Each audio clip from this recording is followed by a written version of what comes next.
Some huge matches have been announced for the Elimination Chamber, including CM Punk versus Finn Balor for the World Heavyweight Championship, and AJ Lee will challenge for the Women's Intercontinental World Championship against the champion Becky Lynch. And as well as that, we've got two Elimination Chamber matches taking course qualifying matches weekly in WWE. So we're going to dive into that and a lot more today. We'll be talking about Braun Breaker, which is already mentioned in our comments. We're going to be talking about the road to WrestleMania in general, and pretty much anything you want to discuss in the comments below. So feel free to get involved. But I'm quite optimistic about the Elimination Chamber card so far. Some matches you could argue could be predictable, i.e. CM Punk versus Finn Balor, but I think that Finn Balor and CM Punk is actually a match I'm quite looking forward to. They built it pretty well over the last few weeks on WWE TV, of course, with CM Punk beating Balor in, of course, Belfast, of course, in Ireland, where Balor sort of nearby from. And of course, now Balor sort of, being told he can't be in the Rumble, saying that he's missed his opportunities to get to WrestleMania. And obviously, he's taking matters into his own hands. He stopped the Punk versus AJ match, which Punk really wanted. He's hurt Punk as well. And now, of course, he's managed to get himself a championship match here at Elimination Chamber. So storyline-wise, I'm actually quite invested. Yeah, I mean, the problem, obviously, we have with a lot of pro wrestling is that it's repetition. And when you get... we went through this a lot with the Vince era, and it was a case of we'd have the same matches week in, week out. We'd have a pay-per-view match. Following that on Raw, you're going to have a run back of it, especially after WrestleMania. You'd always get WrestleMania rematches. And yeah, I know we've literally just had Punk versus Balor, and it's kind of like... I don't know. I find it hard to get enthusiastic about certain matches when you kind of the results can be kind of predictable because everyone is expecting Punk to win. I think it would almost be a complete blindside if Finn Balor walked out with that title at Elimination Chamber. And although, yeah, look, we can probably put down that they are going to have a really good match. It's just hard to get excited for a match card when a match of that caliber, so close to WrestleMania, is just so predictable. But this is the fun part of the road to WrestleMania as well so far, is the fact that we all thought Cody Rhodes was walking in as WWE champion. And of course, he dropped the title to Drew McIntyre. He's still yet to win it back. In fact, he's now got to go through the Elimination Chamber, it seems, a qualifying match this upcoming Friday on SmackDown with Jacob Fatu and Sami Zayn in the mix as well. I'm going to propose an early fantasy booking suggestion for you. I think it would be a lot of fun if Finn Balor won at the Elimination Chamber, because it would get everyone shocked again. It would be a big talking point. And Finn Balor could even lose the title on Raw as a hot potato, just as a shock moment for Balor to win the title. And if he won the title at the Chamber and lost it on the following night on Raw, he would more than double his time of reign as a world champion in WWE. Because before he won it, had to relinquish it 24 hours later. You could then have him where he actually loses it 48 hours later. And the irony part of that is, that becomes Finn Balor's story, because it's a case of, I am worthy of getting it. I know I can get to the mountaintop. Then I've dropped the ball, and it's his case to find within himself Finn Balor, the guy that can become a world champion and remain champion, and actually, be a sort of a figurehead in the company going forward and being someone that could be a main eventer. And that could be a way that you could play into his escape from the Judgment Day, for example. You can have the feud with Dominic Mysterio. You can have all sorts of layers that could go into that, and a lot of depth within the character. Yeah, I mean, look, I love the idea of a hot potato championship. When we're so commonly used to 6-7 month runs with titles, and as much as the idea of and the shock that it's a very brave decision to obviously have Punk lose in Chicago already. To have him lose a title as well is another massive oh my god, you'd think that they do it the way that they want to get eyes on the prize, and a Finn Balor win in Chicago for a world title is a massive surprise, and it's a massive reason to go, do you know what, I need to watch Raw on Monday now. I need to see the fallout from this. How does this affect WrestleMania? How does this affect going forward and everything? It's just a point that you can pretty much guarantee they won't do it, because they're so set in their ways. And obviously, aside from injuries, if you read anything over the last week about the whole WrestleMania card, you'd think that card is pretty much set. So unless they're going to change it up and do a 3-way at Mania between Balor, Roman, and Punk, which I'm not against. I'm really not. But the story is Punk and Roman. So, like I said, I'm up for it. I highly doubt it. That's the problem I have, is that we all want them surprises and them shocks, but we get them so far and few between right now that it's just hard to see it. Yeah, and the opposite argument that you can say, the counter argument is, well, you're building. It's the night 2 main event of WrestleMania, but the fun part of it is that you could have the story going into the match of, well, Punk, you're jeopardizing that main event, the thing you've always wanted. Night 2, the main event of the show, and the fact that he could fall through his fingers, and then he has to find a way to get the title back between now and Mania. It just keeps things interesting while Roman's away. That's my fault with it, but at the same time, two of the 3 biggest stars of the company are going head to head at WrestleMania. It's going to be the main event, perhaps, of night 2. You would expect Punk getting that match. Roman, his 10th main event of a WrestleMania. He's no stranger to them. And at the same time, keeping both strong is probably the best thing that WWE can do. But one thing's for sure, I'm invested in the match. The match quality is going to be fantastic. Like you say, it'd be a brave move in Chicago. But the one reason I think it could be a brave move that could be worth executing in Chicago is, well, AJ Lee also lives in Chicago, and she'll now be taking on Becky Lynch for the Women's Intercontinental Championship.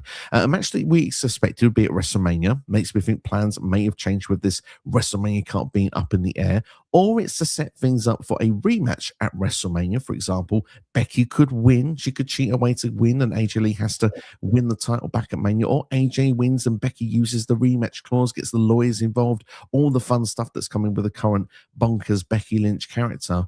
But I do think one's winning and one's losing. And like I say, someone has to lose in Chicago. And yeah, it will be interesting to see what happens. Maybe WWE pulls the trigger and has both of them win. We'll have to wait and see. Or both could lose, but I think that's very, very unlikely. Yeah, I think it's more a case of we are going to get one of them winning, one of them losing. Unfortunately, I think it goes the way that AJ loses, Punk wins, and more than likely we get, like you said, a Becky AJ part 2 at WrestleMania. Shenanigans will be in hand. If anything as well, what they might try and do with that is throw Natty and Maxine Dupree in there and have like a fatal 4-way for the IC title, because in that way you can get, say for instance, that match ends in a like a no DQ or like a DQ or whatever. You've then got an option to put someone in there in a 4-way that can take a pinfall that won't get harmed from it, like a Natty. Like Natty can take losses and just really doesn't affect her whatsoever. And then obviously they still want to try and build Maxine. So to get Maxine on the card for WrestleMania in a match of that caliber with AJ and Becky is massive for her. So yeah, there's loads of ways they can go about it, but it's predictable booking, and it's just the way that I feel it's going to go. Predictable, though, sometimes can be the right thing to do. True. Predictable is not always bad. Predictable means it makes sense. We sit and complain that they don't make no stars, and then obviously throw Maxine Dupree in there. Like, of all people, Maxine Dupree to be on a WrestleMania card with AJ and Becky is shocking. Like, you think the other people that are on that roster, like, just honestly, Maxine Dupree would not be the first name I would have suggested being in that match. In that match, if it was a 34-way. True, but you know what? She's got herself over, and she's improved. And credit to her, she's put the work in. And some would say she would deserve that. I actually wondered at one point if it would be AJ Lee and Natty in the singles match, because it felt like that's a natural transition if AJ Lee was to beat Becky Lynch. Natty obviously will see that AJ Lee actually protected or went to see the care of Maxine Dupree on Raw this past week after the beatdown of the match that kind of didn't really happen. So, but I think the 4-way idea that you suggest there, that they could have just sprinkled there just the first sort of little Easter egg that could be the direction for WrestleMania, but at time will tell, I guess. But certainly, Elimination Chamber seems to be taking shape now. 4 matches set for the card. Usually, it's a 4-match card, so perhaps maybe we won't get any further matches added. But let us know in the comments below what you think of the match card. Are you excited for Elimination Chamber? We'd like to know your thoughts throughout the stream. And just to say, we have lots of questions come flying in. Thank you, everyone, for your comments. We're going to make sure that we give everyone their time to shine. And like I say, this one is a time limit, ladies and gentlemen, 60 minutes. So let's see how many questions we can get through in the time period. First come, first serve. PS says we've got a lot of bad news, boys. Well, Hello, Wade Barrett. Let's start off then with one Bron Breakker. Look, very unfortunate. He's going to be on the shelf, it seems, for 6 months. Apparently, it was with the table spot. He flipped the table on Monday Night Raw the night or 2 nights after the Rumble, first one back in the States. And of course, it's meant to be a gym injury that's been announced by Paul Heyman. Look, I mean, it's really unfortunate. Bron Breakker is someone that was destined for big things. You'd imagine at WrestleMania he would have had a big match with potentially Seth Rollins if he's back in the mix by then. It seems to feel like he just might be with the way that the current booking is with the Masked Man on Monday Night Raw. But yeah, it's a big miss. But I'm assuming that Bron Breakker will come back bigger, badder, and stronger than ever when he does return to the ring, and potentially Money in the Bank in September could be an option quite early into his return. Yeah, I mean, there's always thing is you look at Money at the Bank at this time of year, and you could easily throw 3 or 4 names in that match that could win it. Bron Breakker, Logan Paul, LA Knight, Sami Zayn. It's 4 names already. So you know what I mean? And I suppose it's a good headache to have that you can go into that match type and have, you know what I mean, essentially open season and just basically get down to the point where like seconds before they go out before the curtain before deciding who's going to win that. And it's a great thing to have in terms of, again, shocks and surprises, which we get so far and few between right now. So yeah, it's a good headache to have when it comes to Money in the Bank. But yeah, I mean, look, you apparently like he had an operation on a hernia, which is, trust me, they suck. I've had one of them. They suck. I haven't had the operation, but they honestly do suck. And apparently he's been working with it for a while. So speedy recovery. And I think, like you said, I think the rumor is obviously Seth at WrestleMania because that's supposed to be on the card. So again, that would be a quality match in itself. Obviously a lot of history, a lot of chemistry. And it's a match you don't have to do a lot of building with. So even though they're both going to be off telly for the foreseeable future, when you get down to sort of the last 2-3 weeks before Mania, it's an easily built match. If he's good to go, if Seth is good to go, like I say, it could be up to 6 months for Bron Breakker. So let's see what goes down. But obviously, you've got Bronson Reed, you've got Logan Paul, Austin Theory in the mix in the meantime as the group that could be a bit of a thorn still for Seth if he wants to return in time. But yeah, first and foremost, speedy recovery for Bron Breakker. One last thing I'll just say in a reply to you there when you said multiple options for potentially a Money in the Bank winner. Depends who's available, who's fit at the time. That's what's the good thing of having multiple different options, which is a good thing in WWE. Are we liking Natalia or Natty Hill, the Natty Hill character that we've seen in recent weeks? For me, I think it's a refreshing change. I love the gimmick. I love the aggression, and yeah, I think it's a natural thing. There's a place for her on WWE TV again. I like the aesthetic change. So she's in completely new ring gear. I think that's a plus and a fresh start. I think for me is mic work. Like it's very Natty's always kind of been the same when being a heel. So I'd like to see her be given the microphone a bit more and just kind of change up how she is as a heel. And it's just really hard with Natalia because she's essentially from a previous generation. And I've said this many times before that she kind of has a spot on the card. And she's there to put over the people like the likes of Maxine Dupree. And it's really hard to reinvent yourself when you're essentially a gatekeeper for up-and-coming talent. But like I said, aesthetically, she looks great. She's always looked like $1 million, but the change is fresh. It's new. She's changed her music as well and got rid of the Bret Hart rip-off music, I believe, if I'm correct or not. So that's another plus for me because I always used to hate it. And yeah, like I said, I think if you can just give her an interesting dynamic and just more mic work and give her something other than, I don't know, disgruntled legend or disgruntled future Hall of Famer. Do you know what I mean? I like that they're sort of now presenting come from the Heart Dungeon. I think that's really cool. And I like as well the fact that I think the presentation wise, I think it's fantastic. I think it's one of the best repackages they've done in a long time. I agree with you, perhaps maybe a bit more mic work, a bit more story just needs to go into things at the moment. But there's a lot of history of Maxine, and it is working so far. It's how they push her towards the IC title. But that's the right level for this Natty character for me right now. I don't need to worry about pushing towards the top ends of the card. Like you say, she has a level right now. And I'm Mason enjoying it so far. It seems overall thumbs up from us too. Tim says Andrade El Idolo gets a push in AEW, probably an AEW World Title match. Now, I was on Wrestling's on Monday. Go and check out the video. They did Monday Night Live. They were talking about AEW and WWE, whose world title was presented better. It's a fun podcast, so make sure to go and check it out. But there was discussions about Andrade because I'm not going to lie to you, Nick, Steve. My AEW let's say keeping up with AEW has been even worse so far in 2026 than it was in 2025, and I'm really trying to change that, but it's just very difficult. I haven't seen anything of Andrade's return yet, and I'm hoping to change that soon, but I am hearing that he's doing good things in AEW. Yeah, I mean, once we've got past all the legal jargon and he's now able to wrestle now. But yeah, I mean, look, for me, watching wrestling it's getting slightly harder this year because I've got a new job, so I'm working more. So yeah, I'm just trying to watch what I can and when I can. AEW's always been a problem for me to watch anyway because I don't get any services that it's currently streamed on or aired on. So it's always been a harder one for me to watch. And like I said, the pay-per-views are always like 14 hours long. So I haven't got 14 hours to spend sitting for a pay-per-view, unfortunately. So it's kind of like I watch matches sporadically here and then when someone turns around and go, well, that's a 5-star classic. I'm like, okay, I need to check that one out. I mean, yeah, we try to keep up. I try to keep up with it as best as I can. I do watch like the YouTube highlights, but again, I don't know. I just don't feel that they give as much as probably what a WWE YouTube highlight does. So you get more wrestling in them, which again I'm grateful for because the wrestling tends to be better over on AEW. But yeah, look, end of the day, back to Andrade. Look, as long as he's doing something, because that guy's been sitting in catering for so long, just doing nothing, and like every time we think he's about to do something, nothing happens with him.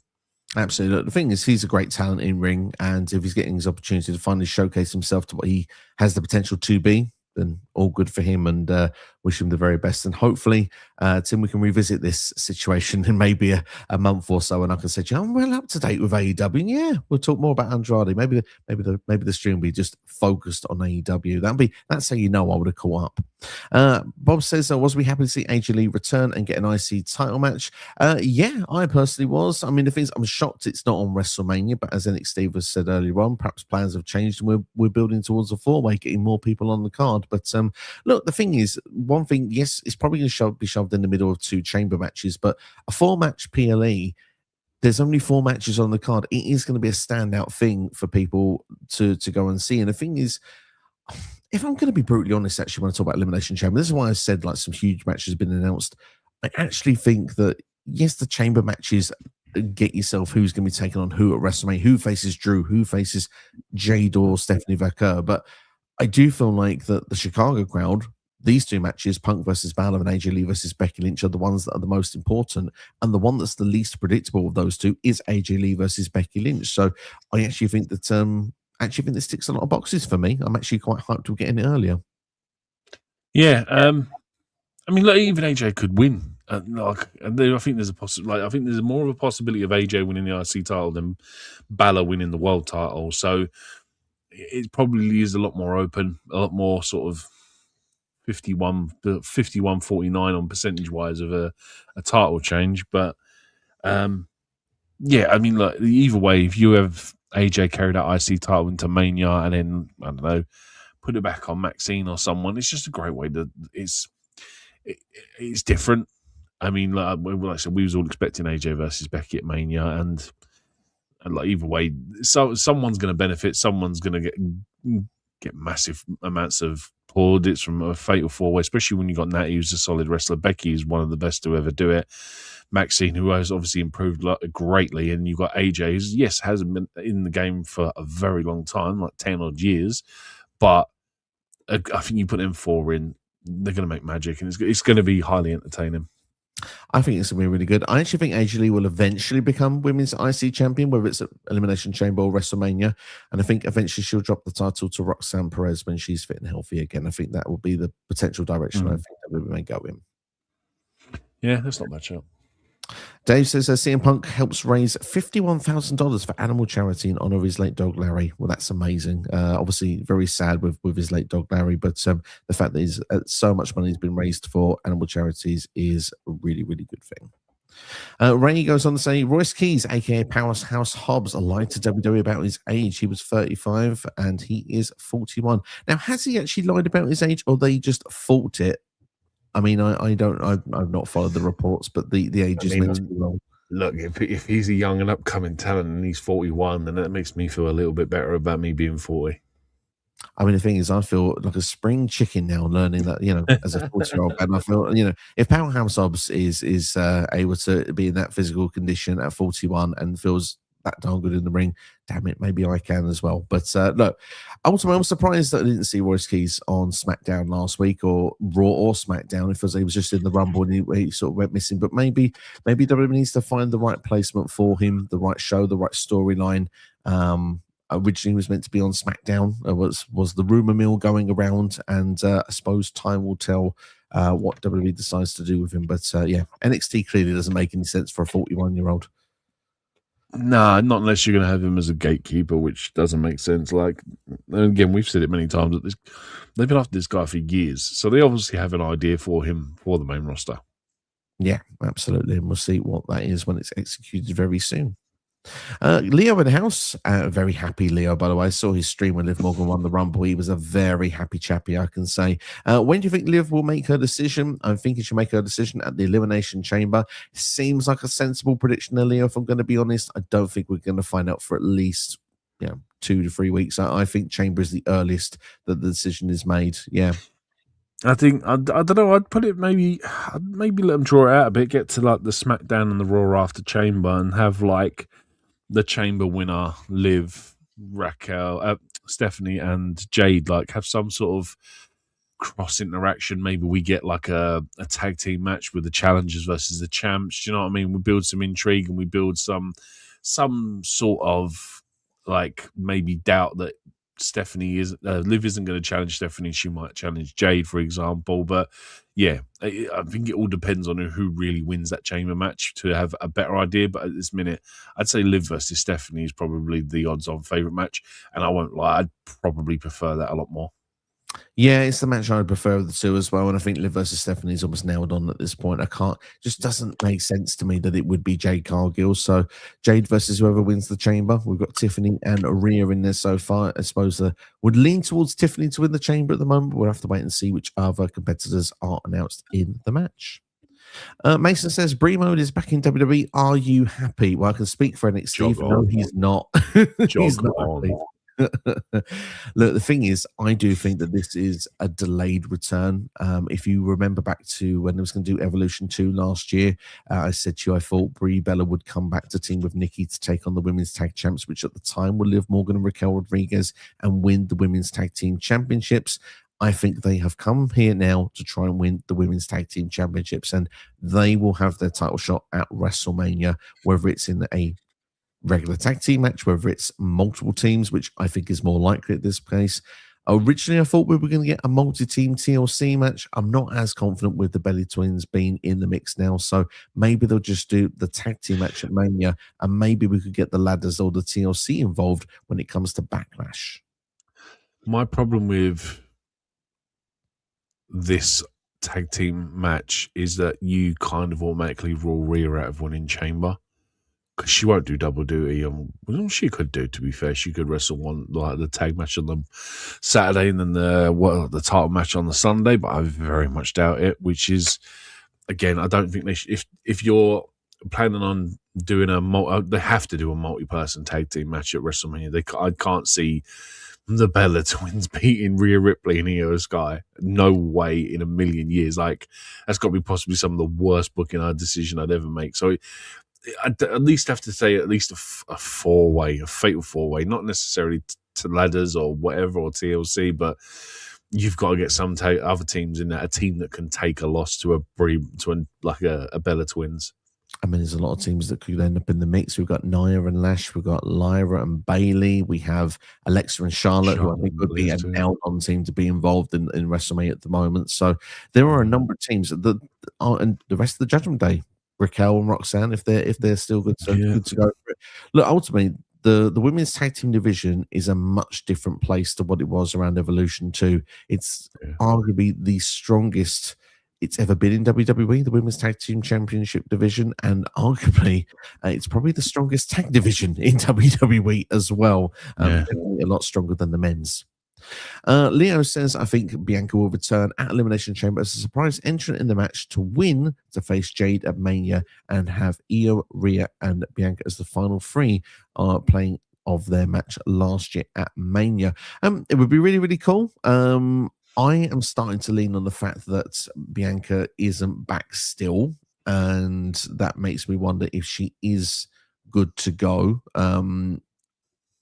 Put it this way, I'm not against it. I think Bianca versus Jade is the match that I'd want to see at WrestleMania at this point. However, I'm of the feeling that Bianca, as she didn't return on the Rumble, where is the right place for her to return? Because everyone's doing qualifying matches, so she'd have to return on a SmackDown or a Raw for that to happen. For me, I don't think you can just turn up as a surprise entrant. But stranger things happen. This is WWE. They make their own rules as they go along, so it could happen. It would be very interesting if that was a final three, by the way. But if I had to lean into it right now, and I'm going to be honest, I wouldn't be surprised to see Tiffany versus Jade one more time at Mania with the history that they've got going on. Yeah, again, it might be lazy booking, but it might also be safe. And I'm the same as you. I think if Bianca was going to come back, she'd have been back at Rumble, and they'd have built towards. They'd started building that already, and it's not like they can almost pull off like they did last year, where Jade took Naomi out of the Elimination Chamber match. I believe that was last year, wasn't it? That's not just my mind blowing Yeah, up. that was right. Yeah, you were right. Yeah, yeah, and I mean, look, worst case scenario, you could do it, and she just replaces someone. I don't know. What was Bianca's last story before she even left? Who was her last match against? It was Rhea Ripley and Io Sky, the triple threat match at WrestleMania. That's where she got the hand injury. Okay, yeah. So it doesn't even make sense. Like, unless she takes Rhea out of the chamber match and replaces her, but then it sets up the character wrong, sets up the heel face dynamic wrong, because you don't really want a babyface taking out a babyface for her to then become a heel and face a heel at WrestleMania. So it doesn't work. So, yeah, I can't see Bianca come back now until probably the Raw after Mania or something. That's currently where I'm feeling if it's going to happen. But look, I mean, they might find a way for her to return at Mania. But look, we saw Becky Lynch return at WrestleMania as a replacement and as a surprise entrant in the match. So maybe Bianca could at the Chamber. We'll have to wait and see how it works out. It's certainly creative from Leo nonetheless. Tim says that 2K are taking the mick, charging £139 or just let's just say £140 for the Monday Night War edition of 2K26. Won't be paying that price. Just give it 2 months. It'll be 25% off. Never buy it on day one. I'm just being honest. We're just being honest. They gave away 2K25 about 6 months later on the PlayStation if you had the right subscription for it. Absolutely. We've already tackled, Pierre, your questions on Bron Breakker. He's out up to 6 months. That's what we know. If it's going to be the full 6 months, he definitely won't be available for WrestleMania. You'd have to imagine right now that they will probably plan without Bron Breakker until he is good to go again. But what they're going to do in the meantime, they're going to use the rest of the division, and Bronson Reed's already said Adam Pearce is his problem now, so he's stepping in. So you wouldn't be surprised to see Seth, if he's going to was meant to take on Bron Breakker, take on Bronson Reed instead. That would be my initial first thought. Ray says we need Finn Balor when he was first in NXT, the best version. Look, you could work towards that. There's certainly something you could do. If you can really define and break into the character of Finn Balor and really go to the depths of what he is capable of to get back to being first a babyface and then being what he truly believes he should be, which is a world heavyweight champion, then you need to do the right things to do so. And to find that NXT version of him, still possible to do. Yeah, I mean, I'm always going to be down for black and gold era version of Balor, especially when he came back originally and he ended up turning heel on Johnny Gargano and Tommaso Ciampa, and it was like such a fresh look for Balor back in the day. I'm still up in the air about the Demon. Like, he was booked so poorly under Vince. And I'd like to think Triple H will get the character right and book him correctly and not have him lose matches by a collapsing turnbuckle. But I don't want it to be a case of we see it 3, 4, 5 times a year. I think it's like one of the things that you really need to pull out in special moments. And I mean, like, if we get back to just in general, the character version of NXT Finn Balor, sure. And then if we can bring the Demon back as well, it just needs to be done right for me. Not like a gimmick and sell puppet versions of the Demon just to make money off of him. Do you know what I mean? Where he needs to win matches if he's going to bring Brock back with it to start with. That's what's, I think, killed the Demon character off. Yeah. Plus the match with Roman that he mentioned about this week on Raw with the top rope. But Pierre says, if we have Finn Balor versus Dominic Mysterio at WrestleMania 42 for the IC title, if Finn Balor beats Dom for the belt, do you think that his title reign will lead to hype for making him world champion? But it certainly won't hurt it. I mean, the problem is with Balor is that he never ever lost the world title, and he's never, like, apart from I think he faced Brock, didn't he, at a Rumble one year for the world title, and he's never kind of like really otherwise been majorly involved in WWE or world championship scenes. And again, another guy that's like, I'm pretty sure he's in his early 40s as well, and he doesn't have long left. And you kind of sit there and go, like, at some point you have to put that title on him, or it's just not worth it, and he might as well just leave and go to AEW and go and have some killer matches in AEW. He'd probably be win a world title in AEW because, like, they just look. Let's look at Ciampa, for example. Ciampa was in AEW a week and he won the TNA championship. Because do you know what I mean? It just makes sense when companies do stuff like that. And AEW just don't do the same thing. Like, we've literally just sat there earlier and talked about Powerhouse Hobbs, how he makes an appearance at the Rumble, hasn't been seen since. So Obafemi is different because he's been on every show since. But yeah, it's how contradicting how different people are booked when they go to other companies. And I'm telling you now, if Balor left tomorrow and walked into AEW the following week, he'd be world champion within a month. Fair. I think you could be right. Pierre says the only guy who doesn't make wrestling predictable is none other than Vince Russo. Considers him to be the worst booker of all time, and still saying a BS word on his podcast. I mean, he's had some genius ideas. He's also had some non-genius ideas. The one thing I was saying in his support, Survivor Series Deadly Game 98, one of the best shows I've ever seen. And when you watch it for the first time, it is a real shock, and it's a very clever way the whole night plays out. But then if you watch WCW 2000, yeah, I can see the argument of worst book of all time. There's some very bad stuff in there. There's some stuff that should never have made TV. The problem was when he went to WCW, no one was telling him no. He probably had all these BS ideas when he was in WWE, but there was someone, i.e. Vince, who turned around and went, no, we're not doing that. That's stupid. And obviously when you go to WCW, who are in astronomical money to their wrestlers and just doing whatever they want, essentially, Russo can get away with a hell of a lot more stupid stuff. Sometimes, though, I don't blame him for some of the things that he tried in WCW. Like, no, but hear me out.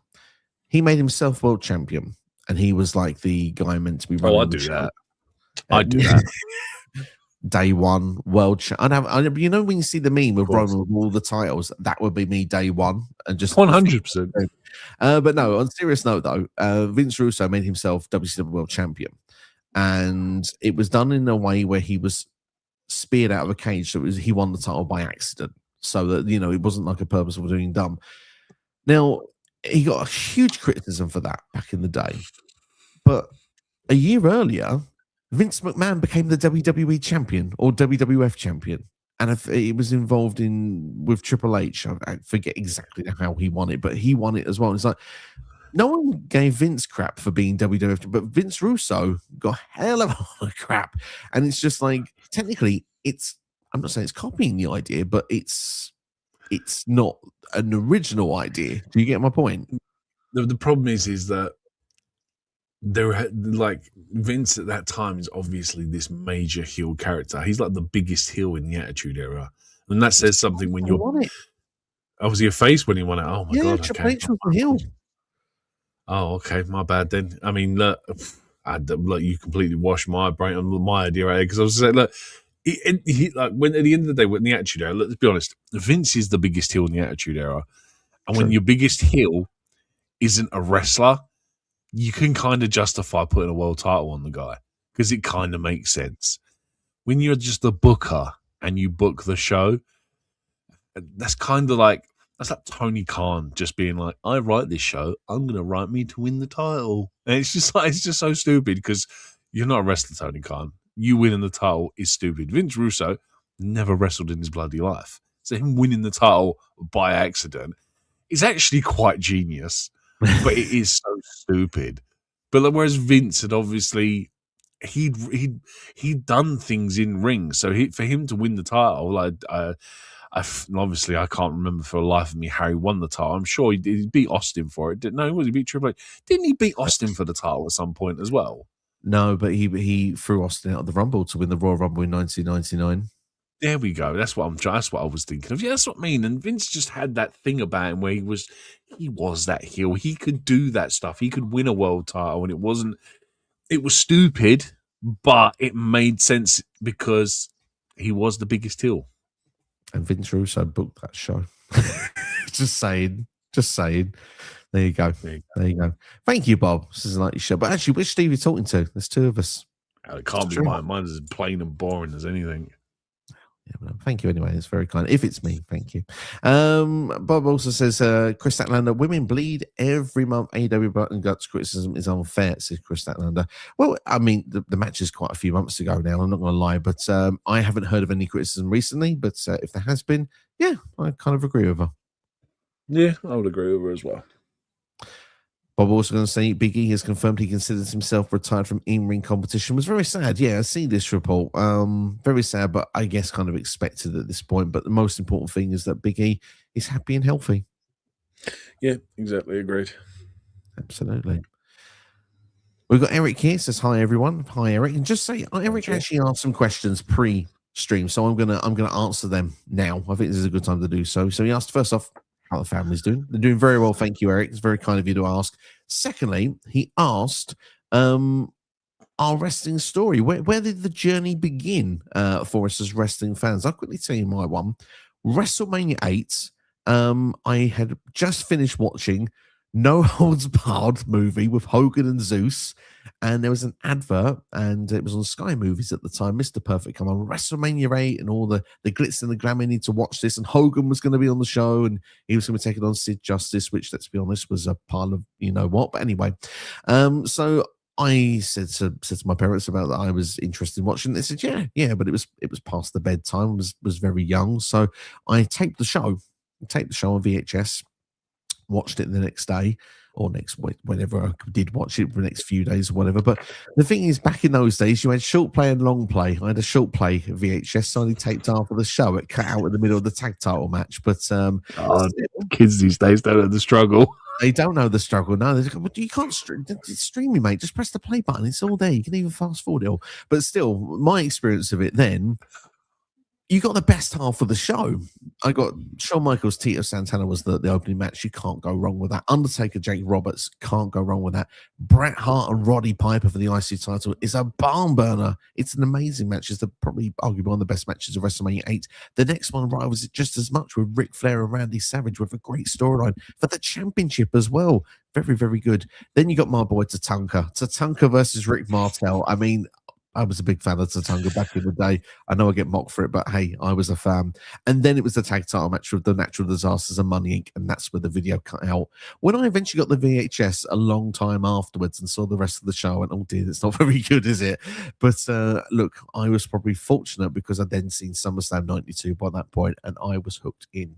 And Steve, your story that brought you in. I mean, look, mine's a very much shorter version. You're going back to January 1992, it's Royal Rumble season. I remember watching, my brother got me into it. We started watching the 92 Rumble and distinctly remember it because obviously Flair comes in at number 2, I believe, or number 3, one of the two.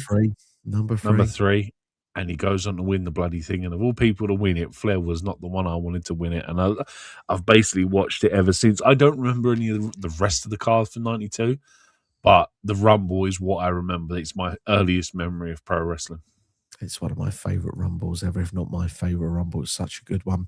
And Eric also asked us, is there ever a time you took a pause from watching wrestling? From Yeah, me, go on, you go first, when actually. I want you to go first. when Jack Swagger was world champion, that what was it, Ruthless Aggression or whatever, the PG era that started, car tuned out completely. I was not believing Jack Swagger is your world champion. And what brought you back? When did you come back? NXT brought me back. 2016, 2017. Like, honestly, NXT was the one that got me back into it. Wow. So it was actually a good few years. So you missed all the Shield, you missed the 434, you missed the pipe bomb. No, I mean, I would have seen bits of it.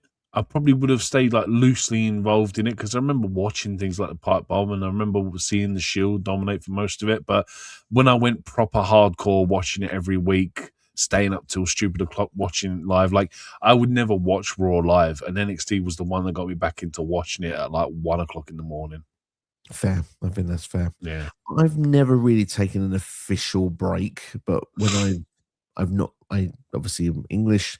I've not always lived in the UK. And when I've moved countries, that's when I've had breaks from the product. Obviously, in a modern day now, you never have to worry about that such thing. The world is a different place. Netflix is everywhere international. I'll always get to see it. But I mean, like, yeah, I think 2006, I had a break for about 4-5 months maybe, where I didn't really. I would read what was going on online. I would read on WWE.com results for Raw, SmackDown, and pay-per-views. And I didn't see any pay-per-views from 2006 to 2011 or 12. Like, I had about 5 years where I didn't see any pay-per-views. I only got to see them when I finally got the network, which I think was about 2017. So literally the first year I watched all the pay-per-views I hadn't seen. But I always knew all the results at the time because I'd watch the weekly shows. Yeah, I mean, like, honestly, I tell you what, you can probably pinpoint me to when I got back into it was roughly probably when WWE started their YouTube channel and they actually started doing the highlights but not telling you the results, because obviously people would post like videos online on YouTube of like the matches and stuff. So WWE started doing it themselves, and then they just eventually learned to start actually showing the match results and stuff like that. Because remember, for the longest time they would show pay-per-view highlights, but they'd never actually tell you who'd win to force you to go and watch it on the network or whatever. But yeah, I'd probably say around about that time, actually. So you're probably looking a good maybe 10 or 11 years ago that I probably got back into it. Jesus, man, that time flies, isn't it? Absolutely crazy. CD's in the house. Thanks for joining us. Hope you're well. Says Roman Reigns, the World Heavyweight Championship is the locker room's brackets, the locker brackets title. Also, Roman Reigns challenges the so-called losers bracket title at WrestleMania 42. He has been a bit critical of that title in the past, but it's the one he's going for this time. But I think it's the guy holding the title that's really the issue here. It doesn't do much for the title, then, does it? Really, if he just wants to beat the man, and it's not for the title, it's for the fact that he just hates the guy that's holding it. I mean, all right. Look, I'm saying that unless technically the reason why Seth and Punk would be fighting is because they hate each other, and it's not really for the title. But there is a longer, drawn out story with Punk and Seth than there is Roman and Punk, and people are trying to use things like Punk wanted to bring up Cassius Ohno instead of Roman Reigns in the Shield or whatever. But yeah, I think we're proper grasping at straws here if we want to use that as a story tidbit. I mean, they're not mentioning Cassius Ohno yet, but I mean, the fact is, Punk has said, you followed in my footsteps.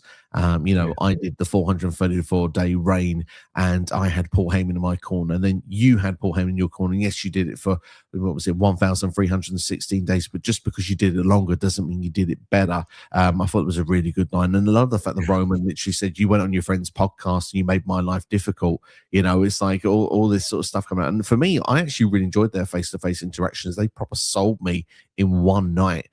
For their match at WrestleMania. I was hook, line, and sinker ready for it. And literally, if I could have done a podcast last week, that would have been the hook of the whole stream, would have been about how the fact of I really now want to see CM Punk versus Roman Reigns at WrestleMania. And I actually think that, if anything, those two did a job about burying the WWE champion, which was Drew McIntyre. That's the secondary show. That's the secondary title, because we've both beaten this guy for the past 3 years. So Drew was the one that was a little bit coming off of the not looking so good at the end of it, not the World Heavyweight Championship. If anything, that World Heavyweight Championship all of a sudden feels like the biggest deal in WWE, because CM Punk's doing an incredible job, A, as champion, and B, everybody wants to fight for it. Yeah, and it's almost like they purposely put it on Drew just so they could do that and say the title doesn't mean anything because of who's holding that title. So yeah, I suppose it's a fair argument. Yeah, I agree with you. Like I saw, like we were talking before, and I saw this thing that they were arguing: is Punk versus Roman one of the top 5 all-time WrestleMania main events?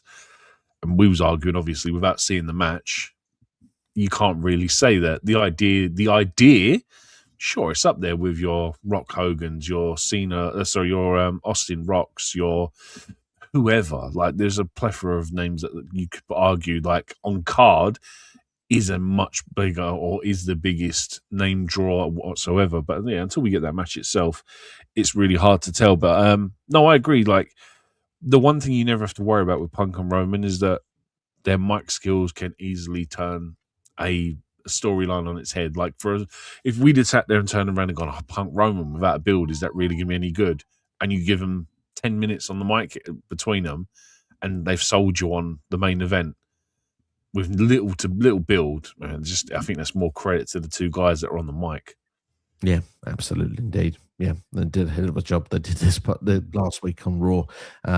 Ray asking, was I happy? I'll keep this one short as it's as we keep things resting here. I was happy with a point, but it's 2 points dropped, and he says he wasn't happy about the disallowed goal. It was offside though. VAR got it right. I don't know where the ref got 7 minutes from. You should never have got the equaliser. I feel sorry for the guy that can't get his bloody haircut because he needed United to win that one to get his haircut. And he's still like, God, his reign's going to go on to be longer than Roman's at this rate. Absolutely, poor sausage. But yeah, he couldn't have him winning yesterday. Just couldn't allow it to happen. Don't know when Breaker is coming back, but surely we need him back before WrestleMania. Well, I mean, it's a legit injury, so unfortunately, we're going to have to wait and see how long it takes for Breaker to get back. Health, of course, always comes first. Pierre says, does it feel big if Obafemi has a match with Brock Lesnar at WrestleMania 42 this year? And honestly, Oba has to beat Brock Lesnar. I think it's a massive match to do. And if Brock is going to retire at SummerSlam, this is one of the Brock matches I actually would want to see before Brock Lesnar retires. Obafemi, look, to come in and beat Brock Lesnar in like the first few months of being on the main roster, whichever show he's on, would be massive. It would just put Oba into a different stratosphere, and he's already been presented like he should be instantly a world title contender. I mean, the future is so bright for this guy, and yeah, I think this ticks all the bells and whistles for me. I mean, look, the guy should have won the Rumble, and I'll say that till like I have no more air in my lungs that he should have won it. But as long as Obafemi wins it, I'll be content, because if he gets to a WrestleMania match against Brock and loses, what's the point? What's the point in having these new stars if you just have them lose to a guy that's going to be retiring in August? What are we going to do? Run it back at Backlash so they can go again? No. Absolutely. CD says, I heard, so CD's heard this. He says he's heard that Becky Lynch is retiring after a current contract, which she does say in WWE unreal, but heard that the contract runs out in June of 2026. The emotional toll of missing a daughter is too much, which makes sense. Absolutely. The only thing I'm not sure of is June 2026, but hey, if she is retiring, the career killer Gunther might be up for a match. Yeah, possibly. Look, I wouldn't put it past them. Like, you know, they're starting to, like, the video game now has intergender wrestling. AEW has intergender wrestling. Why not? Why not have Gunther retire Becky Lynch? Because they won't. Look, unless you're going to promote someone like, I'm trying to think who's on the roster that's like on Gunther level that's in the female division. I don't think there really is anyone that's on the Gunther level, but you got time to do it. I suppose you could book someone like that. Maybe, I don't know, turn Raquel or like Superhill, whatever. Maybe a Nia Jax, a Lash Legend, someone like that. Absolutely indeed. Moving on. So we have a question that's coming from Tim asking if Andrade is still married to Charlotte Flair. No, they are not together anymore. Sadly for them. No, for a year or so now. We have got a lot of questions in it, Steve, and we're going to power through 12 minutes. Let's see how we can go through. Do you think the story of El Grande Americano, that is the only way that Ludwig Kaiser has an opportunity to be on a WrestleMania card in his career? I mean, it's still early into his career, so I think it would be a bit harsh of his entire career, but certainly at this moment, it is the chance. It's the way to get him on the dance. Yeah, I just it's very easy booking, very underwhelming. Like you predicted this, 6 months ago that this would be one of the matches, so it wasn't that hard to kind of guesstimate that it was going to be on the card. I did say mask versus mask, which actually is suggested here as well from Pierre. But actually reckons both match should have their shoulders on the mat, means both have to take the mask off. I think as well, expect Brutus Creed and Julius Creed to be Los Americanos as well very shortly to go against Raul and Bravo, which of course currently are Tyler Bate and Pete Dunne in the future weeks of Raw. Pierre says, I think after Jade versus Jordan on Friday, Bianca Belair is coming back to confront Jade Cargill next week and enters the chamber. I mean, it certainly is a possibility, but SmackDown is on a different station this week as well, so that does worry me that they're probably not going to have as good a rating, and they may hold things off for the time being. Yeah, look, I mean, props to Jordan Grace getting into the main event scene straight away, because we've seen many times that an NXT star will come up and it will take a month to get there. And the fact that she's getting a match, I suppose, is a plus. And however they do it, whether it's on Chamber, whether it's on SmackDown, at least Jordan Grace is in that scene and we're always grateful for. And like I said, depending on what they do with Bianca Belair, could they push Jordan Grace to win? Is Jordan Grace even make it into the Chamber? Do you know what I mean? If she wins, there's loads of ways they can go about it. And I think they just have to be really clever with that, who's in the Chamber, because again, this is kind of like Money in the Bank. You want people in there that you believe can win and be an opponent for Stephanie Booker / Jade. Yeah, very true. It has to be believable indeed. I'm looking forward to Jade versus to Jordan this week on SmackDown, and obviously expect Jade to retain. Who wins the main event on Friday between Cody Rhodes, Jacob Fatu, and Sami Zayn? Pierre's going for Jacob Fatu. He needs the win and to win the chamber, and Cody finds another way to make it for a triple threat. Now, this was a fantasy booking idea I had before we have the 4-match card already announced here. I would suspect that Drew McIntyre is going to get involved in this match on SmackDown, at least to affect Cody Rhodes. He may even try and affect Jacob Fatu as well. But I actually think Jacob Fatu might be winning this as well, just because then we could set up maybe Cody versus Drew one more time, and then the winner takes on Jacob Fatu at WrestleMania. Or we could even have a case that maybe, just maybe, we have a draw that leads to the triple threat match between the three. But you know what? It wouldn't surprise me is if they did actually do a singles match between Drew and Cody, because Drew keeps getting involved in the business. Cody wins, and then Randy wins the chamber, and you get Cody versus Orton. But yeah, I'm going to agree. I think Jacob Fatu wins this. Yeah, I would agree as well. Yeah, it's too easy having Cody win it. Do you know what I think they'll actually do as well with the men's one is probably have like a losers like last chance match where 100%. Cody probably gets in that way. I love that idea. Yeah, they do that quite a bit. So yeah, I think that you could be onto something there. CD says, what is your early prediction for Roman Reigns versus CM Punk for the World Heavyweight Championship at WrestleMania 42? CD is going to go for Roman Reigns because his name will be added to the lineage, and that would bring the World Heavyweight Championship's titles prestige up. I'm actually going to go for the opposite. I'm going to go for CM Punk as my early prediction because Roman Reigns is part-time. I think CM Punk will retain, and I can see him holding the title until a match with Seth Rollins. Yeah, I'd like to think that's my fantasy booking is Seth versus Punk. It has been for like 2 years now. Yeah. Absolutely. PS says, how do you feel about AEW World Champion MJF? He got embarrassed by losing a non-title match in 1 minute against Brody King.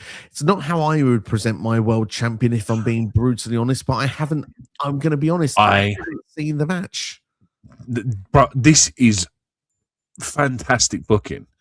I don't know why people are shitting on this. I'm going to swear for this one because I thought this was great. You've got MJF distracted by Hangman Page. Brody King just comes and chokes the guy out. I think it's the most legitimate booking I've seen in pro wrestling in a long time. Like, if someone just comes up and locks on a sleeper hold and MJF is just out, like within 5 seconds, 10 seconds, I thought this was great. I thought this was perfect booking. I thought in no way that this makes MJF look weak. I thought it was great storytelling. I thought it made Brody King look like a complete badass. and gives him a form of legitimacy when they come to actually having a match for the world title. Because this was essentially it's like a qualifier to see if he could have the match.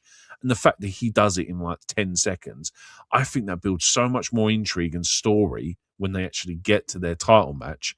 I actually love this. And there's been so many times where we've seen stupid booking, but I think this was great, man. I honestly thought this was the best bit of booking AEW have done in a long time.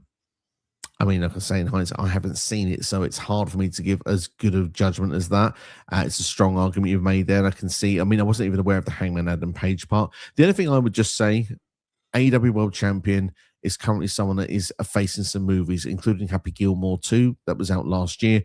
And this someone that could be your face of your company. I just wouldn't have them lose in a minute. But that's just me. That's just me. But look, ultimately, it's massive for Brody King, and it's got a lot of people talking. And the ice stuff that was going on before as well. The match went viral for AEW. So look, power to them. They're doing a lot of things, getting a lot of people talking, and there's a lot of positive light on AEW at the moment. Like I said, I'm keen to catch up. We'll get there. We will get there. CD says, I get Liv Morgan deserved to win the Women's Royal Rumble, but I think her calling herself the greatest Royal Rumble winner is a stretch. I know she's a heel, but it would make more sense if she said she was the greatest Royal Rumble competitor. But like you said, it's in the, you know, she's a heel. She's trying to be annoying. It's easy heel microphone work just to say you're the greatest Royal Rumble winner ever. Absolutely. It's just to get people going to say no. It's to get the people on the internet talking, and that's she's won, because we've just talked about it. She won, and even if Bron Breakker's not on the card, it will still have a solid card. Absolutely, but Bron needs to be fit before he can return.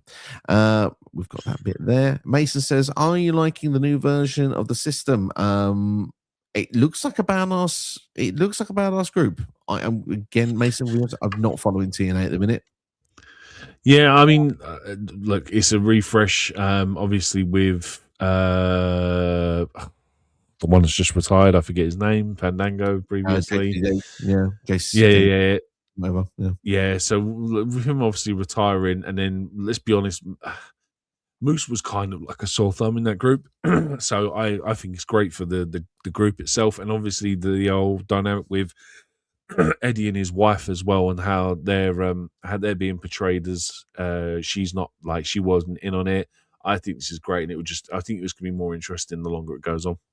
Yeah, absolutely. It's also good for Cedric Alexander to be in a faction as well.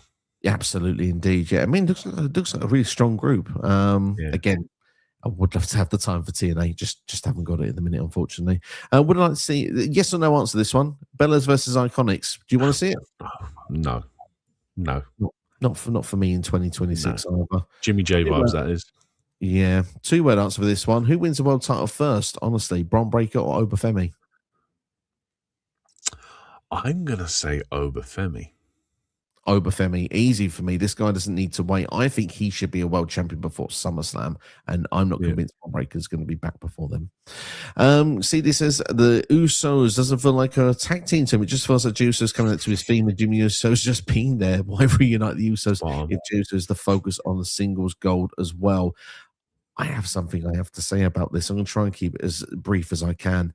I think this is a part of a long-term story, and it's all about Jey Uso's story. I think he's gonna become a heel, and I think he's gonna become a heel by beating the life out of Jimmy Uso. We may get Jimmy versus Jey one more time, a rematch to show that they can do it right and do it better than what we saw at WrestleMania a couple of years ago. Jey Uso tried doing things, becoming a main eventer on his own. It was just me, Uso, and it didn't work. He lost the title within 7 weeks, and he just became, well, he literally became the crowd jester at that point, and he wasn't getting things done. He went back and was screwing things up for Roman as well, which Roman didn't want him to have him around either. They lost War Games as well, which wasn't good for him. Didn't win the Royal Rumble. And you know what's a really fun ingredient? In the meantime, Jimmy said, let's reunite the band. Let's get the team back together. Jey was on board. They won the tag team titles, but Jimmy wasn't around for a few weeks. Obviously, he had some circumstances, but he's back now, which is great to see.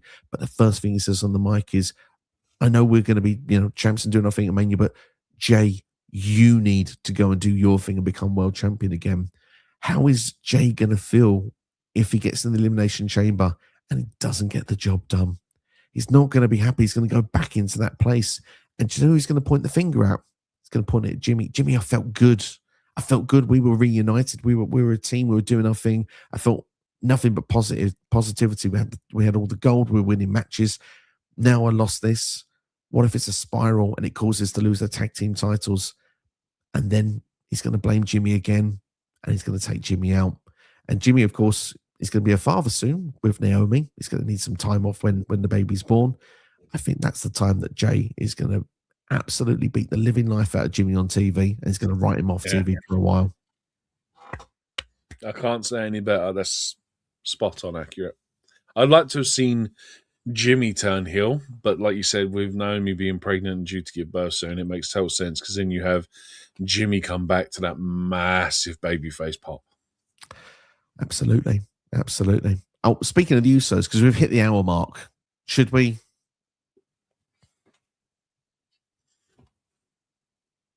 This isn't a thing, man. Why are we doing this? All right.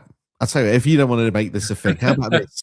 You know, when you get the time limit draw, 5 more minutes, because that's what they're screaming, 5 more minutes. Should we give them 5 minutes?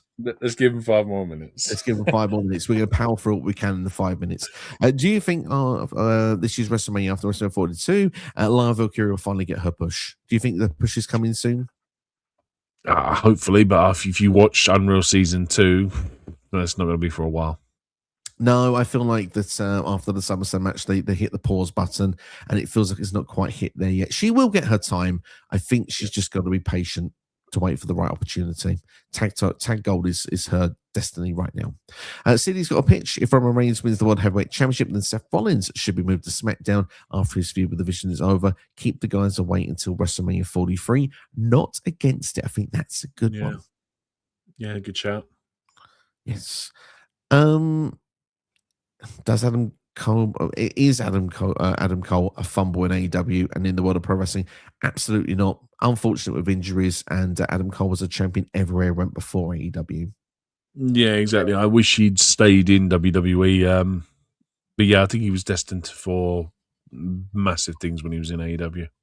Put it this way, you can't be a fumble if you're the main event of a show that brought in 80,000 people. Reportedly, yes, probably 70,000. So, but still, that's a lot of people. It's a lot of people. Jay Cargill needs to lose the title ASAP and not be on the WrestleMania card. Ray is not a fan of Jay Cargill. Hang on. Pierce says, question, if someone else was the booker of the Attitude Era in place of Vince Russo, would the Attitude Era got a lot of success? I mean, it's a very theoretical question. But I think at the time, before Vince Russo, WWE was losing massively in the war to WCW, and we would be watching Nitro right now. Yeah, I mean, some of that is also down to WCW's booking as well. And yeah, it's hard to say really, because you got to remember, we got characters like Austin and Vince McMahon and The Rock, and I'm trying to think what the WCW equivalent to Steve Austin is. Sting, maybe, but even Sting probably wasn't.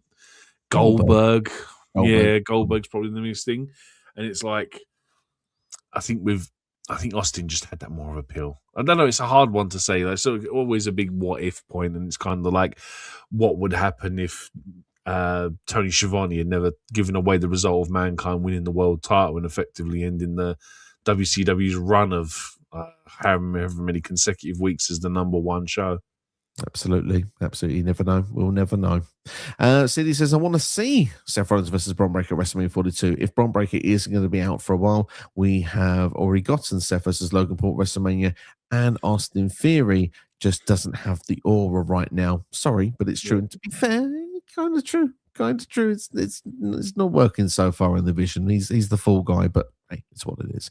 By the way, I just learned that the ratings for SmackDown got back up since Drew McIntyre became champion. Oh, it's great to hear if that's the case.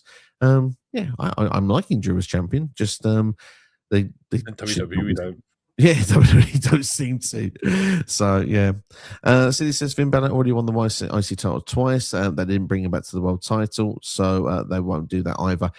Well, under Triple H, it might do. certainly didn't under Vince, and I think those are two very different things. Yeah. Best and worst champions in WWE.